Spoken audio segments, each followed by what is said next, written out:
classes fund are clear. So today I will explain Class 10th History Chapter 5, also the last chapter of this class history. Now today our chapter is going to be Print Culture and the Modern World. So the print culture and the modern world. Now you know what, that we see print culture, print technology in our everyday life, in books, in journals, in newspapers, in cinemas, in cinema theaters, in walls, and in everywhere, everyday life. Now you know what, that we can't just imagine our life without the print culture, as we are based on it. Like for example, in books you see different images painted by different big artists. That is also through the print culture, because it is printed on your book. And even we say in newspaper, the public debates on different issues, and we give opinions on them, that is printed on the newspaper, is also because of the print technology. So you could say that we can't just imagine our life without the print culture, print technology. Let's just think about that, the history of the print culture, how would have it emerged into the world, into the contemporary world. Now in this chapter basically we are going to discuss about the print culture history, the history of the print culture or the print technology, how it arose from the East Asian countries and spread to Western countries, to Europe. So all this we are going to discuss in this chapter. So let's discuss about it with our first topic, that is the first printed books. So the first printed books. Now you know what, that earliest printed technology were started, or you could say were being printed in the countries, in the East Asian countries, that were China, Japan and Korea. Now China was among the biggest, you could say, or the first printed technology, printed culture country of the world, you could say. Now even before, you could say that around 594 AD onwards, so what happened was that in China there was a technique of print that was known as the hand printing, that was being done in China in a very large scale. Now what would happen, that many books were being printed in China by rubbing the paper against the wood block that was inked. So you know what, that there would be a wood block of any shape, of mostly it was rectangular shape, and something would be carved on it, and after that it would be dipped into the ink, and then it would be rubbed against the paper. The paper would be rubbed against that wood block, and then that print would be printed on that paper. So that was being done in China. And if we talk about the first book of China, the traditional first book of China, then it was the accordion book. Now it was stitched. You know what, that during that time the paper couldn't be printed from both sides because of its low quality or because of being porous. Now you know what, that even today if we take a very good quality paper, then what would happen, that by this method that print we would be printed on both sides of the paper. So because that was a very low quality paper and was a kind of transparent paper, that's why that print couldn't be printed on both sides of the paper. Different prints on that paper, there was print only on one side, you could say. So you could say the first traditional book of China was the accordion book. Now after that, you know what, that the imperial court of China had a very large contribution in the print culture, as many books were being printed sponsored by the imperial court. Now in imperial court there was civil service examination, through which many people were being recruited, and for doing so they needed books to educate them, to give knowledge to them, and that's why many books were being printed in China.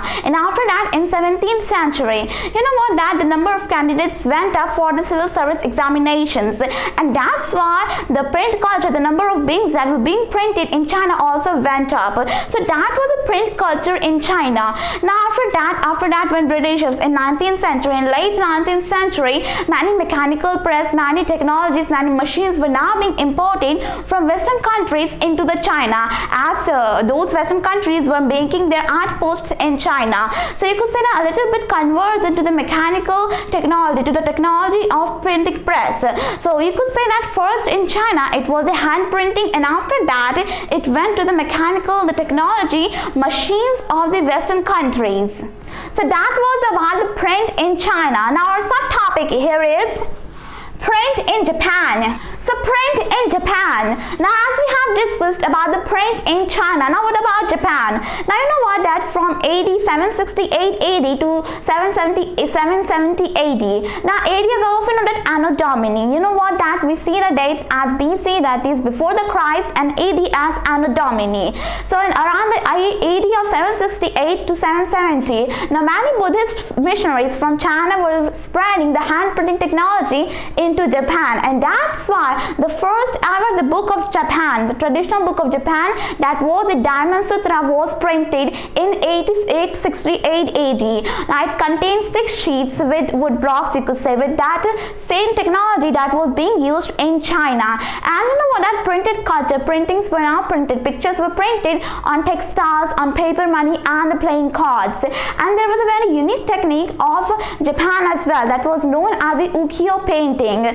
That was, you could say that there was a painter who was known as the Kitagawa Otomaru, who had a lot of contribution in this type of painting. Ukiyo, that you could say that a picture of a flowing world. So you could say that in Japan also this hand printing culture was spread too much, in that era. Now it was being spread by the China, and now many prose writers, many publications were printing those into their works. So ukiyo was a print that was being printed in Japan. And you know what, that if we talk about Japan, then all the printing hub was Edo Center. Now Edo, that was place that was later known as Tokyo. So that is the capital of Japan. Now earlier, even from ancient times, it was the hub of all the printing culture in Japan. Now our next topic is print comes to Europe. So print comes to Europe. Now all that we have discussed about China and Japan that are in Asia, but what about Europe?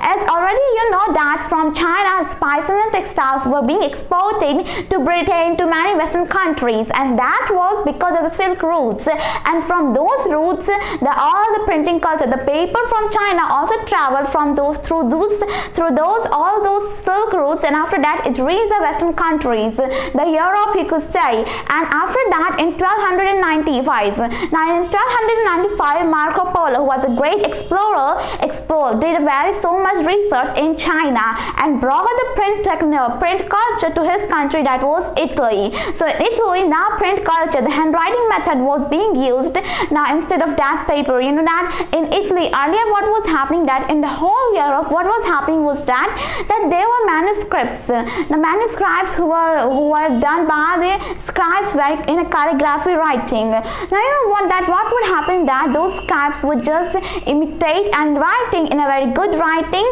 and that was known as the manuscripts. But after that, in Italy, what was happening was that after 1295 there was a print culture that was introduced by the people from China, you could say. So it was now traveled to Italy, and after that it was being used in a very large number, and after that it spread to all the Britain as well. Now you know, you could say that there were 2 types of printings, as it was spread all over the Europe. In Europe there were 2 types of printings. First, that was for the rich people, the monasteries, monarchies, and aristocracies, and another that were for the professional, the students, who were the middle class people. Now what was happening was that for all those aristocracies, the paper was of good quality, that was the vellum. So you could say that was of very good quality, and that was those things that were a little bit lower quality were very cheap, that were for the middle class people. So that was being done in Europe. But still, you know what, that there was a very large demand of all those printed materials that couldn't that till now in Europe what was happening, that the demand for paper was too much compared to the producing of those printed books. So that's why we needed a kind of printing revolution for this, and that occurred in Germany by Johann Gutenberg. So let's discuss about him with our subtopic, that is Gutenberg and the printing press. So Gutenberg and the printing press. And as I've said that in 15th century there was Johann Gutenberg in Germany who invented a printing press, you could say. Now what was happening was that this person, this Johann Gutenberg, was from an agriculture family, from a family of farmer, and all his life in childhood he has seen the farms and was inspired by it for the printed culture. Now after that he became a goldsmith, and with that that, that with olive press and with the help of molds that were used as the trinkets for the goldsmith, as he was a goldsmith, you could say. After that, he invented, you could say, the printing press, by which all those, it was a kind of machine or technology for the for printing everything, you could say. Now in 1448, the first ever book which he printed was the Bible, and there were around 180 copies of that which were printed, which were copied, and it took for 3 years for those printed copies to be printed. So you could say that in the earlier phase, all that machines couldn't replace the printing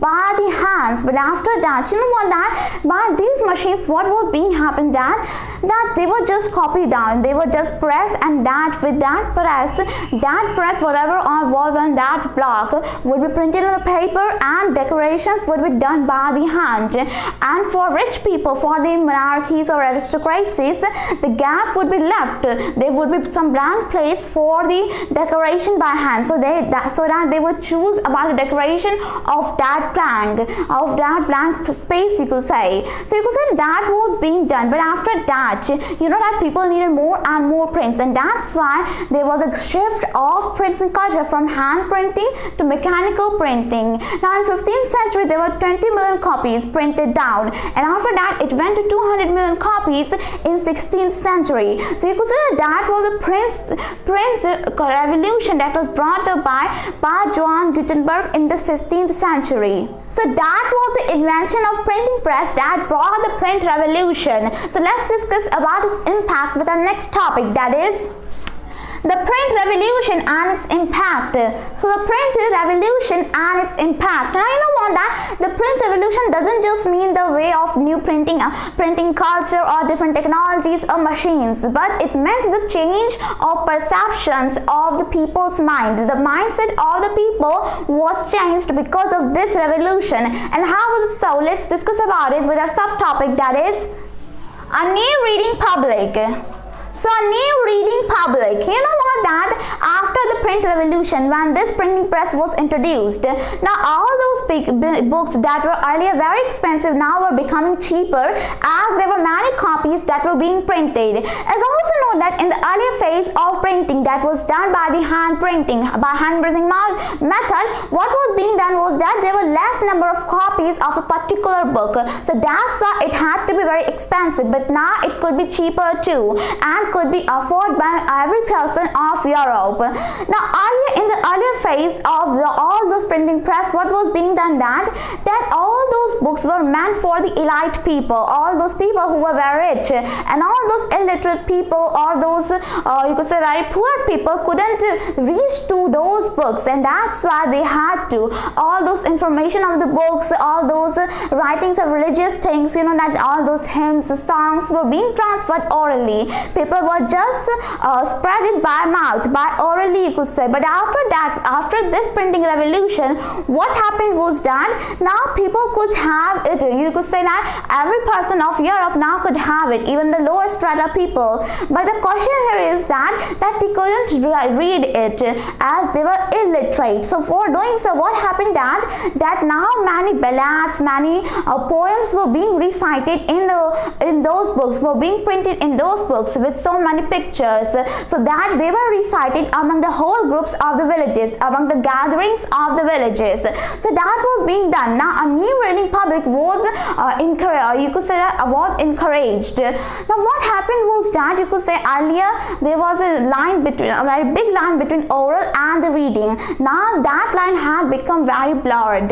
Now our next subtopic is religious debates and the fear of print. So the religious debates and the fear of print. Now that there were many fears of the print as well. Now what happened, that for the religious matters and in many spheres of the life, as there were many writers who didn't publish because of this fear, and those who published were fearing because of the people, as it could affect them in many spheres of life, like in religious things. Like for example, in 1517, what happened was that Martin Luther King, as I also know that about his name, he was a very great great reformer. Now what happened that you could say that he had a very long time. You could say that he had copied, he had printed many books of his religious, you could say, and that was spread among the people. That created a Protestant group. So you could say that had an effect, a very great impact on the religious things as well, as it could change the mindset of the people. Now our next subtopic is print and dissent. So print and dissent. Now what happened that, you know what, that in around 16th century, now in 16th century there is Manasio, a person named Manasio. Now he got a book, and after that when he read it, now he created his own ideas on it. He created his own ideas that enraged the Catholic Church people, and after that he was executed. So that was a print and dissent, you could say. Now next topic here is the reading mania. So the reading mania. Now you know what, that from the 16th and 17th century, from 17th and 18th century, the literacy rate in European countries were going up, were increasing, and in many of the countries in the 18th century that had increased to 60 to 80%. As those literacy rates were increasing, now virtual reading mania was created. What was happening that now many people, as their literacy rates were increased, as they were literate now they wanted to read more and more books, as they gave them information, entertainment, and different types of things. So that's why there was even more and more demand for books, and that was the reading mania. You could say that now many books were being sold. Many peddlers were now employed by the publishers who were called as the chapmen. Now their work was to that they would go to the villages, in the streets of the villages, and would sell the chap books, that would be pocket-sized books. So in different genres as well, not just the entertainment or information book.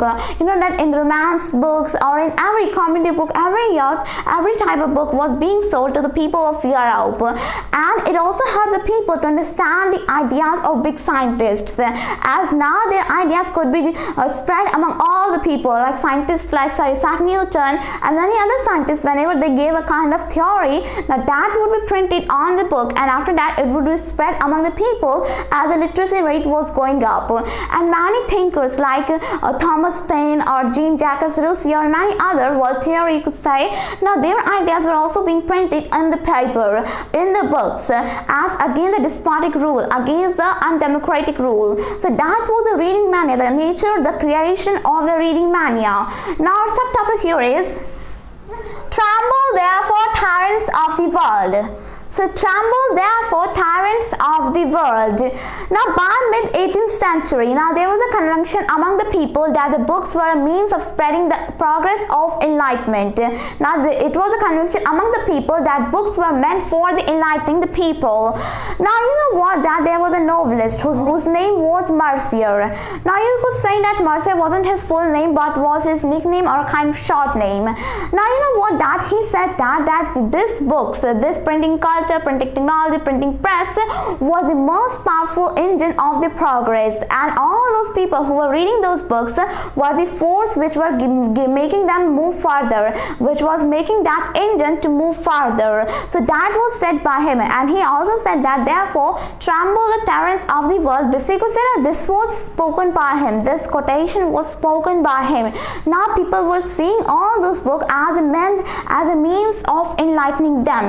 Now our next subtopic here is print culture and the French Revolution. So the print culture and the French Revolution. Now you know what, that many people said, that many people have argued that French Revolution occurred for big reason behind it was the print culture, printing press as well. Now there are three statements. First is that all those because of enlightening process, because all those writers like Jean-Jacques Rousseau or Voltaire gave their writings, gave their ideas, thinkings in those books, and that was spread among the people. And that's why now people were seeing against all of this despotic rule and Catholic churches. Now next argument that was given by them was that books created a kind of sense of dialogue or the debate. Now what would happen, like as they read the books, now they would see that they would start to question everything around them, the schools, the missionaries, the churches, everything around them, and the despotic rule as well.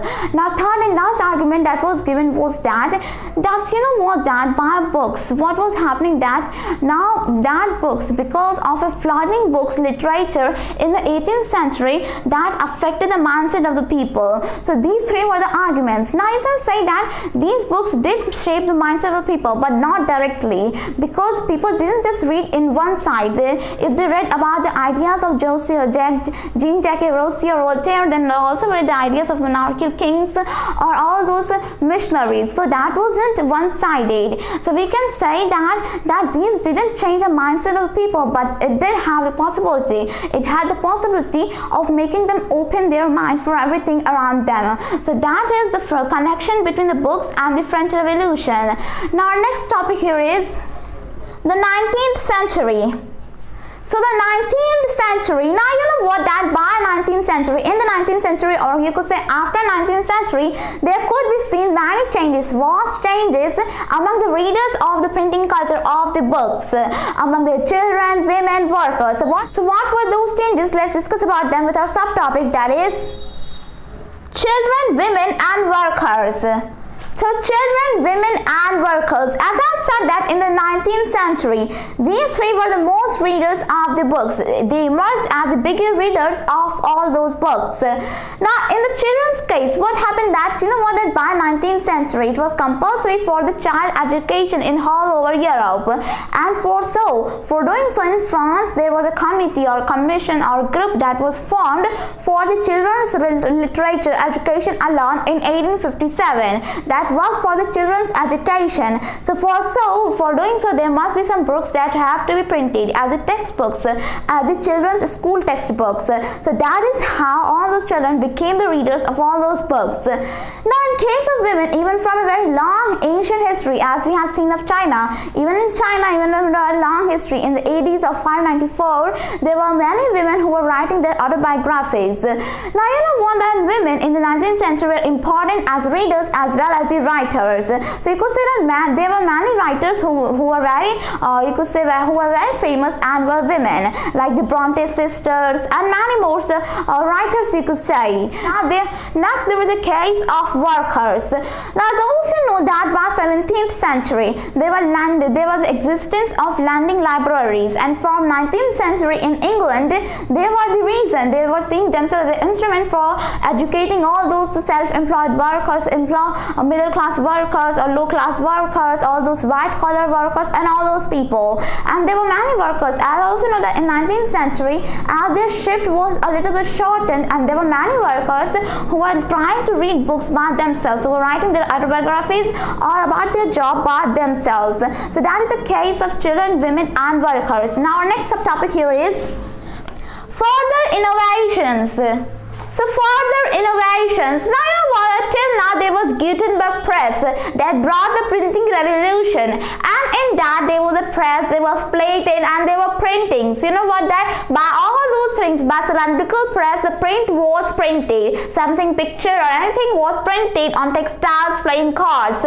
But now after in late 18th century and 19th century, there were even more and more innovations in the printing technology. Like for example, in mid-19th century, now there was a person in New York City of America, of USA, whose name was Richard M. Hole, who perfected the cylindrical press, and now that cylindrical press could print 80,000 sheets of paper per hour. That was earlier 250 sheets of paper per hour. So you could say that earlier that was 250 sheets of paper under the Gutenberg press, but now it had increased to 80,000 sheets of paper per hour, and now it was used for making the newspapers. As also know that for newspapers, what would happen, that many people would need newspapers at the same time in a very large number. So that was being done now in New York. So that was a kind of invention, a kind of innovation in the printing technology.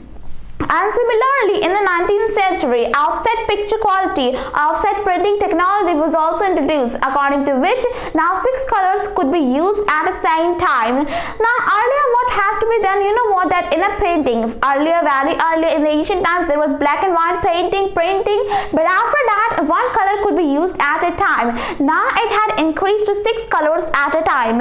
You could say that even today we see some printers or some machines where you can only use one color at a time for printing, but now in many you could say modern technology there are many colors that you can use at the same time. So it was increased. You know what, that 20th and 19th century, these two centuries were the age of innovations, you could say. Now many technologies were being taking place, so you could say that was all happening. And for now, as printings were increasing, were more and more increasing, publishers and writers were also seeing many things to spread their items, to spread their works, to spread their books, to sell their books in simple language. Now what happened now? You could say that in 19th and 20th century, now what happened that now during that time novels were being spread, were being popular more and more. Now people were starting to read more and more novels in different genres. Now that's because now novel sales were increasing, and after that in 1920s in England a series of all cheap novels were being together sold and were known as the shilling series. So shilling series were a kind of together all those novels which were very cheap. So that was being done in England in the 1920s. Now all that purchase, all that sale of books could be affected by the Great Depression of 1930s, and that's why so all those publishers who were selling their books now wanted to do something to not so that their sale wouldn't be affected by all those Great Depression, and that's why now they were making very kind of low cheaper paper editions so that people would still buy those books. So that was the further innovation, the further story of all those printing culture or technology. Now here our next topic is India and the world of print. So India and the world of print. Now till now we have discussed about the print technology in the East Asian countries, in Japan, in China, and we have discussed about Europe, how it is spread and how are the things in Europe. But what about India? As if we are discussing about the Indian history, so we have to look at the Indian perspective as well, as we are doing in all chapters of this book. Now let us look about how all that print technology emerged in India and its impact with our subtopic, that is manuscripts before the age of print. So manuscripts before the age of print. Now let us not think about all that print technology that came into India, but let us discuss the situation before than that. Now in India, from a very long ancient time, from a very long history, what was being done that manuscripts were being written by hand in different languages like Persian, Sanskrit or Arabic, and in any other vernacular language. So all those manuscripts were being printed, were being written by hand in our country, whether they were on the palm leaves or the handmade paper. So that was being done. Now all that could be stitched as a book as they were preserved. Now what was happening that they would either be pressed between wooden covers or would be stitched together, sewn together so that they could be preserved. So that was being done in a very large number. It was being done. You know that all those ancient texts like Rig Vedas and everything is made by this technique, by manuscripts, you could say, so that it would be imitated by different copies of that single text would be made by hand. So that was the manuscripts. But you know what, that it had its own flaws, it had its own disadvantage. Now what happened that those writings couldn't be understood by common people, and you could say that these manuscripts were very fragile and as well as expensive.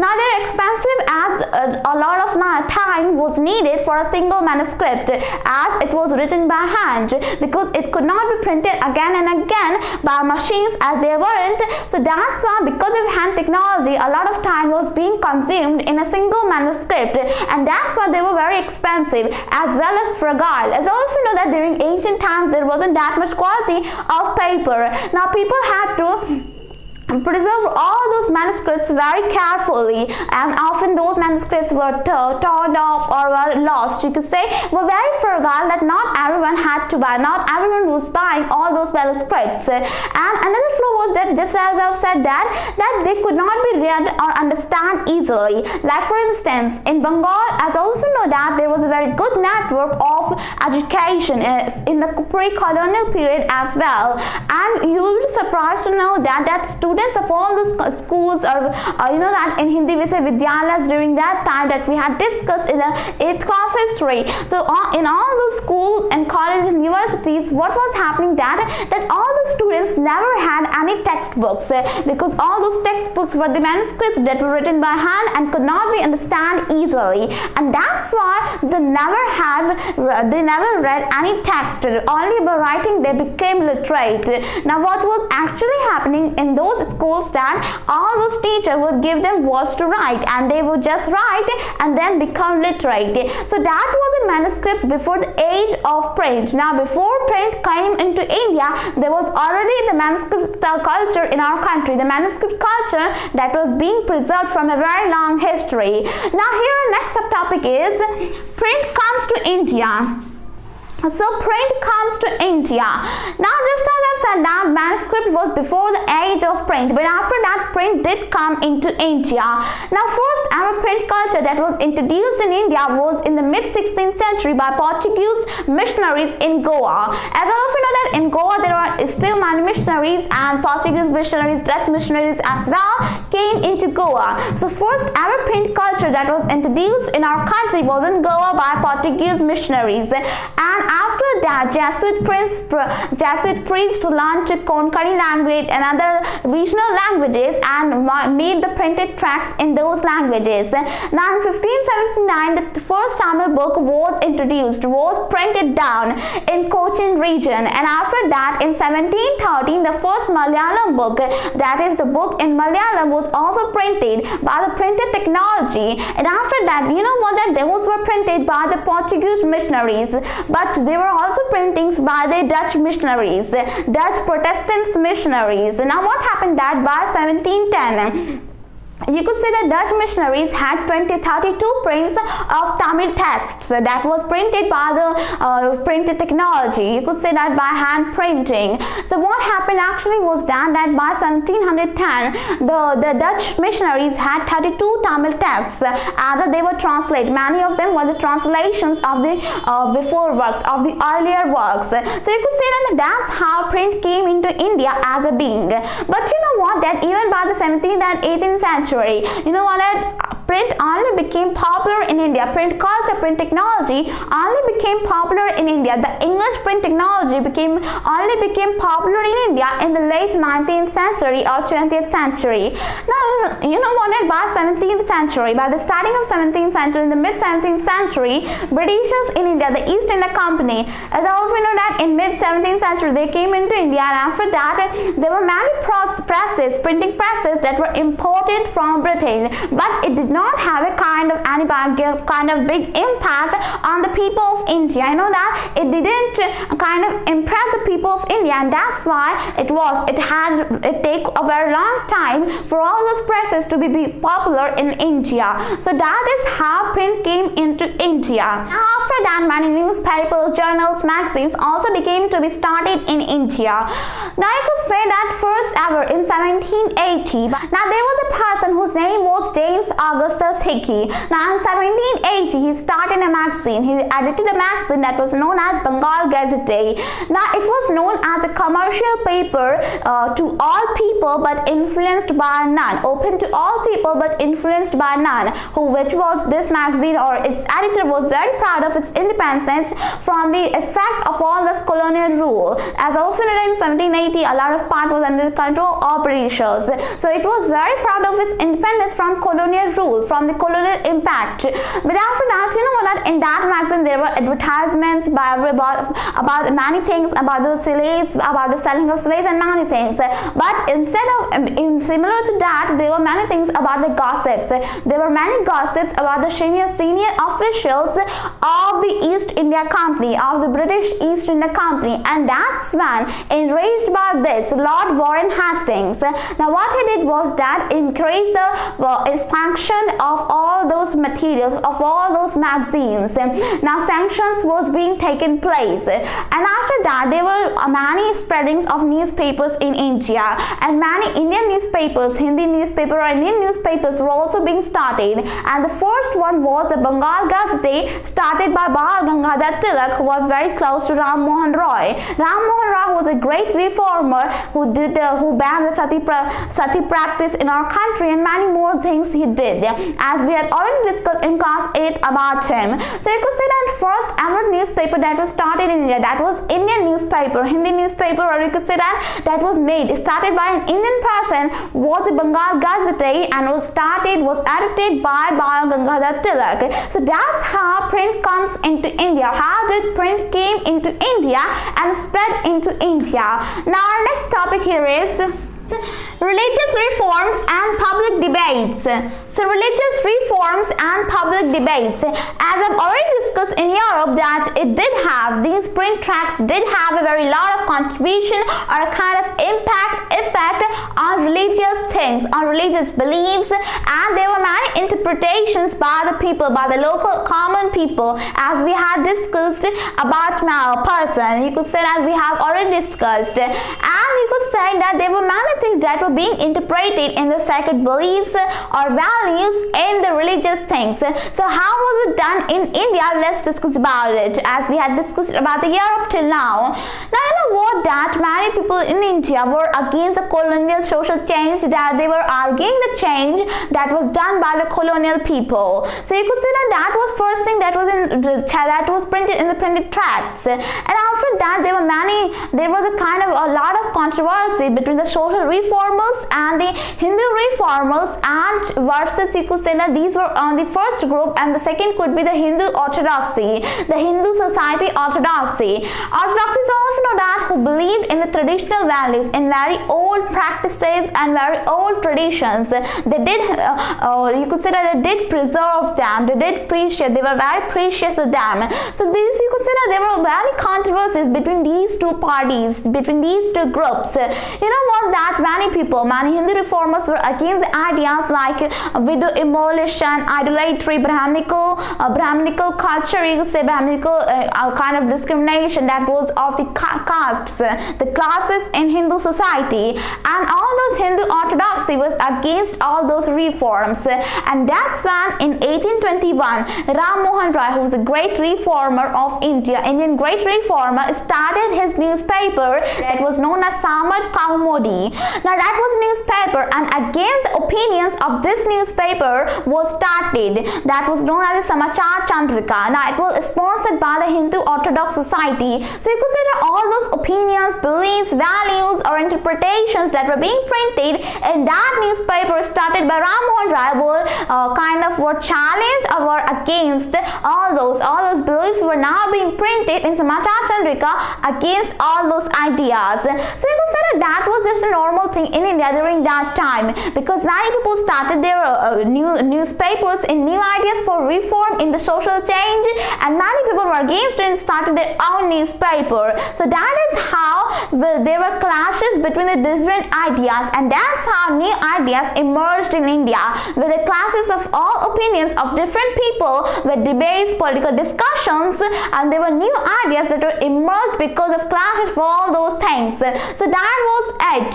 Now that was, you could say that newspaper was started by Ram Mohan Roy, but in India there were newspapers started by Persian people as well. Now there were two Persian newspapers that were very common during that time in the 19th century century. In 18th century, that was known as those two Persian newspapers whose name was the Jami Jama Nama, and the second was one Shamsul Akhbar. The Akhbar generally means in Hindi newspaper. So it is a Hindi word that means newspaper in English. So that those two were the very common Persian newspapers during that time. And there was a Gujarati newspaper that was started edited as well, that was known as the Bombay Samachar. Now I also know that before the independence of India, Mumbai, that is present day Mumbai, the Maharashtra region and the Gujarat region were combined, were joined together. They were just a common presidency. They were common, you could say. And after that, there was separation, there were demarcation. So you could say that during that time, these two states were joined together, and that's why that Gujarati newspaper was known as Bombay Samachar,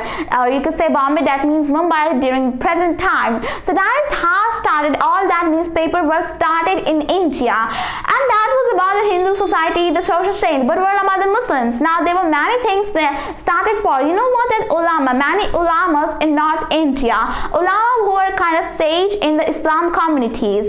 So they were kind of scholar, or those people who gave guidelines to all local people, local Muslim people. So in Islam religion, they were very of high position. Now they feared that all those rules, laws would discourage them, all those colonial rules would affect the Muslims the most, and that's why the Deoband seminary was started, that was profounded. And after that, you could say that many newspapers, thousands of newspapers, thousands of printed tracts were being printed to spread the views of all those Muslim scholars. So that was being done for Muslims as well. And you know what, in North India as well, there were thousands of newspapers that were flooding the North Indian market, the North Indian states. So that is how different opinions clashed with each other in different religions, in different beliefs, in different interpretations. And that's how you could say that all those newspaper or printed text didn't just work the clashes between communities, but it also joined together those communities as all those views spread among each other. And now they were trying to change themselves, trying to change the society, the social change they wanted, and that's how all those communities were not together. So you could say that newspaper didn't just create the clashes among communities, but also created an identity, the pan-India identities in India. So that is about the religious reforms or the public debates of discussions, you could say, because of those newspapers that were being printed down, there were many discussions among the people, debates, public debates, because they were done in public as well as in the print. Now our next topic here is new forms of publication. So new forms of publication. Now you know what, that after that in 19th century, in the late 19th century and in 20th century, now people's taste was changing. Now what happened now, they wanted in the print tracts about the experience of their own lives, the emotions, the expressions, and for so novels during that time were being popular too much. Novels actually were criteria that was started, that were catered in Europe, in the European countries, and after that it became popular in India too, a very big popular. Now you could say that novels were interpreted, were used in our lives, used a kind of popular in India in their own ways, in different ways compared to the European countries. And now many novels were being printed in India as well. Now new forms of publications could be seen now. So a kind of new form of publication could be seen now. Now you know what, that new forms of printing tracts like essays about political issues, and you could say that many caricatures, many printings were now being printed in different types. Now most important here is the caricature and cartoon printings. Now as we have seen that there are many cartoons that are being printed, or caricature printing that have been printed against the thing. Now you know what, an imperial state made caricatures, very funny caricatures of all those social reformers, and all those local people made caricatures for all those imperial state workers. So that was just natural. You could say that now people's taste was changing a little bit. Now many essays were being written down, and now visual creatures, visual pictures could be made more and more. Now painters like Raja Ravi Verma, who painted different types of visual printings. So you could say that was a new form of publication. Not just newspapers were not printed, but that different caricatures, cartoons, and all those essays were being printed down. Visual images, you could say, were now being printed down in thousands of amount. So that is about the new form of publication. That is that now in publications, you know what, all those woodcutters, engraved people who did the work of engraving the woodcut blocks were now what they were doing, that they were now employed in the publishers by the publishers and were now doing for the work of printing culture, for printing technology. So that is how the new form of publication took place. Now here our subtopic is women and print. So women and print. Now we had discussed the case of women in Europe, and there we had seen how they were educated. But what about in India? You know what? After 19th century, during 19th century, there were many liberal families who were educating their girls in the school. You know that after they were educating them in the home first, and after mid-19th century, when the schools were opened, they were sent to school as well. Now you could say that women were shown in the vivid and intensive ways in books earlier, and after that there were many books meant for women about teaching them cooking and how to be a good woman. But you could say that not all families were same. There were many conservative Hindu families and Muslim families who thought that Hindu families thought that they weren't meant, girls weren't meant to be educated in the schools, they weren't meant to be sent to school, otherwise they would be widowed. And Muslims' perspective was that if all those women read all those books or novels, they would be corrupted if they read about the romances and any other thing.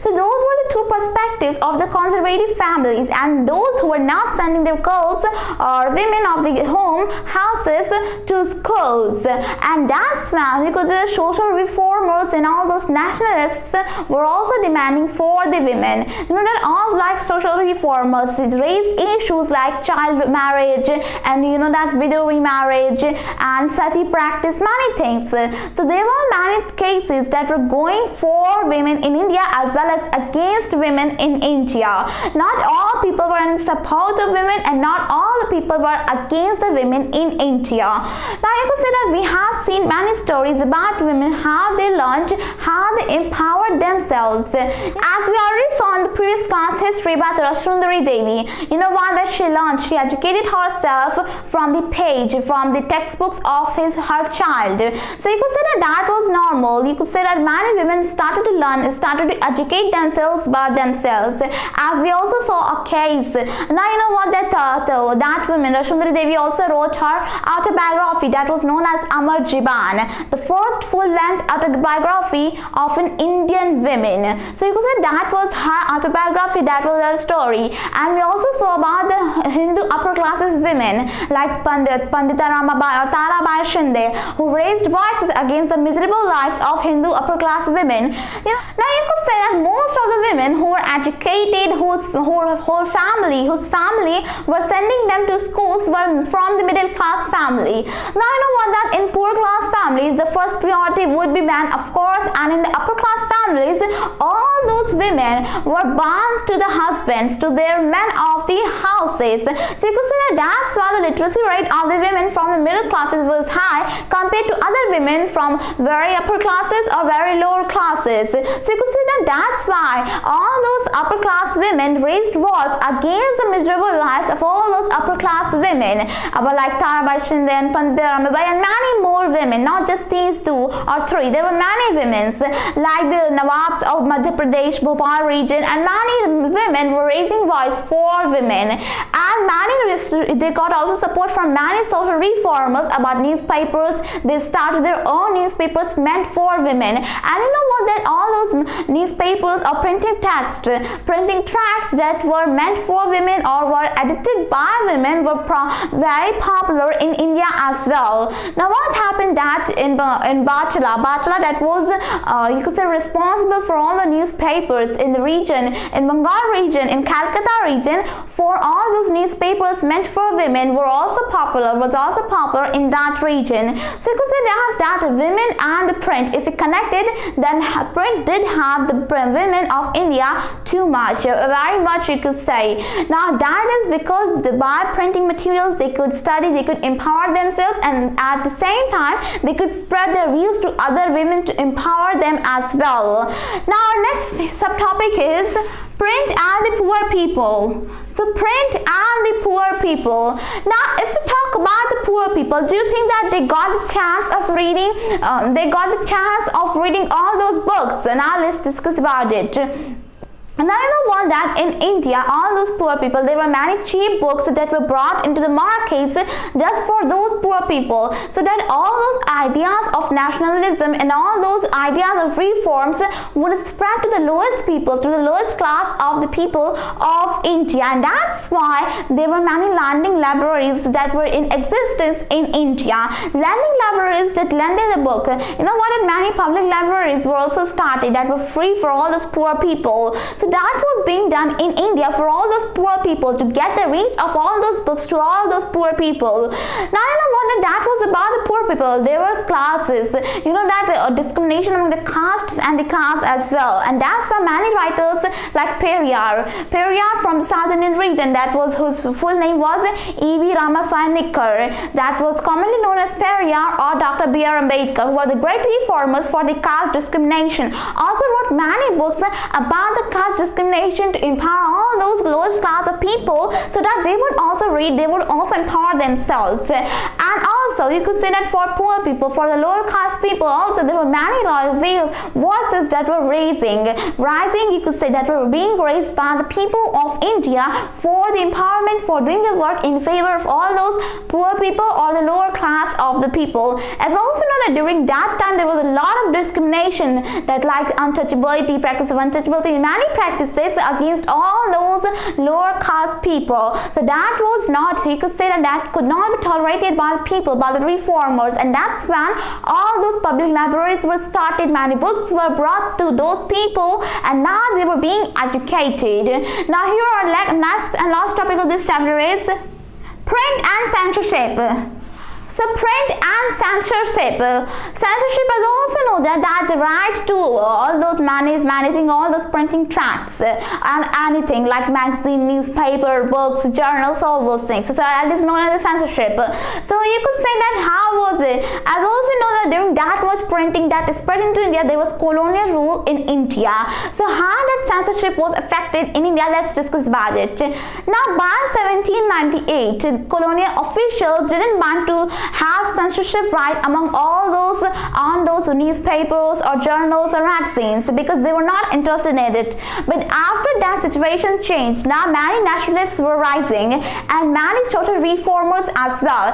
Now many things were rising against the colonial officials as well, all those colonial officials and all those. There were many things that were being arisen by the people through the print tracts against all those colonial officials. And that's when the idea of censorship came into their minds. And in 1820s, all those laws were also imposed as the censorship on all those newspaper journals. But after that, in 1835, all those colonial government had to face a lot of petitions from all those newspaper editors, publishers, book publishers that were against the colonial officials. And that's when Thomas Macaulay, as we have already known about his name, who was a person of is the infamous person in India, most infamous person you could say. Now you could say that he changed these laws and gave all this freedom to all those that press, printing press, newspaper editors and publishers. But after that, in 1857,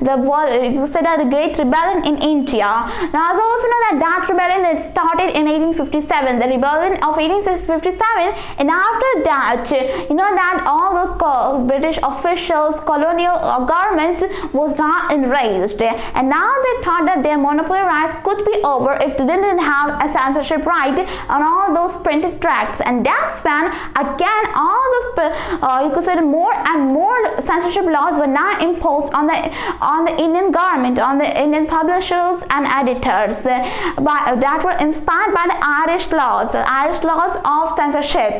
So that's how the things went on.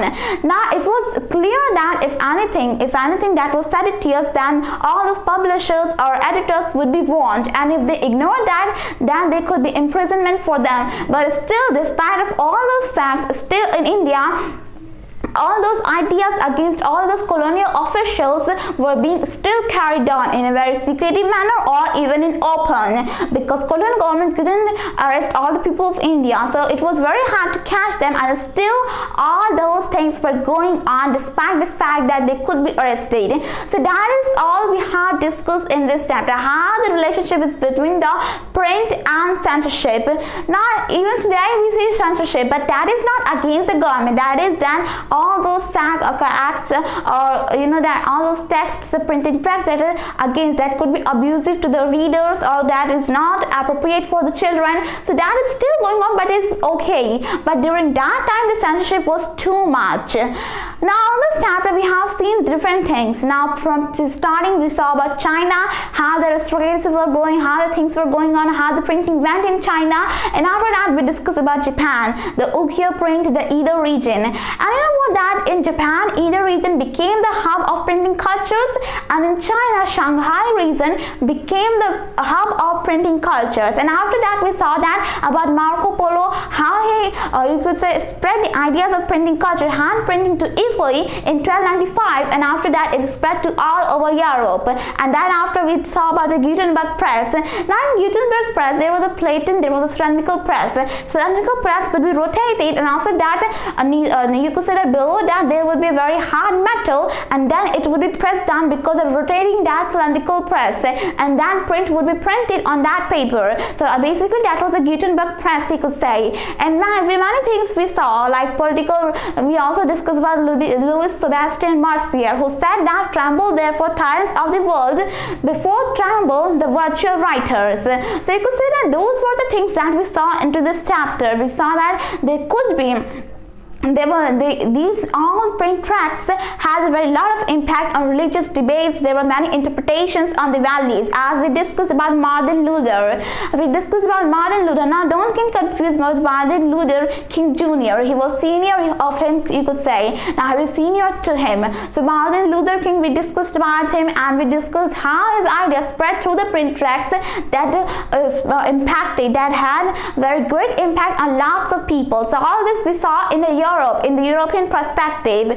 And now after that we saw about the Indian perspective, about the women, about the poor people, and we saw the religious reforms and the public debates as well. So this is all we have discussed in this chapter. Now this chapter becomes mandatory for exams, for preparations, exams like NCERT or any exams or school exams, as in this book there are 5 chapters. Now first and second we discuss about nationalism in Europe and in India. Now those 2 are the mandatory chapters for any upcoming exams, and this chapter as well. Now third and fourth, that is the making of global world and the age of industrialization, that are optional as related to the board's exam. So you consider that you have to practice, as these all chapters of class 10th history are very important for preparation exams, as your NCERTs are coming, and for your skills exams as well. So this is all I have discussed all this chapter, and also this is the last chapter of this book. After that I'll continue the civics of this class. So thank you very much.